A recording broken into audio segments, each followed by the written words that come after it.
వేసవి వేడిపై దాడి చల్లటి రిఫ్రెషింగ్ స్టాప్ తో హాయి. బీఆర్ఎస్ ప్రభుత్వం కాంగ్రెస్ నేతలతో పాటు వారి కుటుంబ సభ్యుల ఫోన్లు ట్యాపింగ్ చేయించడం నీచమైన చర్య అని ఎమ్మెల్సీ బల్మూరి వెంకట్ మండిపడ్డారు. కేటీఆర్, కేసీఆర్ ఒకరికి తెలియకుండా మరొకరు ఫోన్ ట్యాపింగ్ చేసుకుని ఉంటారని విమర్శించారు.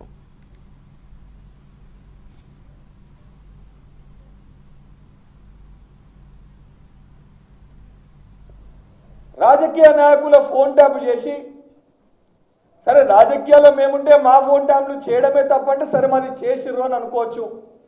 మా కుటుంబ సభ్యులది, మా ఇంట్లో ఉన్న మా అమ్మది, ఏదైతే సంబంధించి అక్కలది, చెల్లెలది, వాళ్ళ డ్రైవర్లది, ప్రతి ఒక్కరిది ఇంత నీచానికి దిగజారింది కాక సరే మాదే ట్యాప్ చేసిర్రు అనుకుంటే నీ ఫోన్ ట్యాప్ అయింది, కవిత గారి ఫోన్ ట్యాప్ అయింది అని చెప్పి స్వయంగా తను కూడా వాళ్ళ సొంత చెల్లె కూడా తన ఫోన్ కూడా ట్యాప్ చేసిర్రు.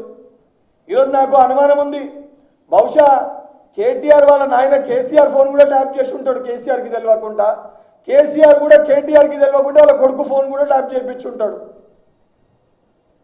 ఎందుకంటే సొంత కుటుంబ సభ్యులై వాళ్ళ బిడ్డ ఫోన్ ట్యాప్ అయిందనంటే మరి తండ్రికి తెలిసి ట్యాప్ అయిందా, అన్న ట్యాప్ చేయించిందా, బావ ట్యాప్ చేయించిందా?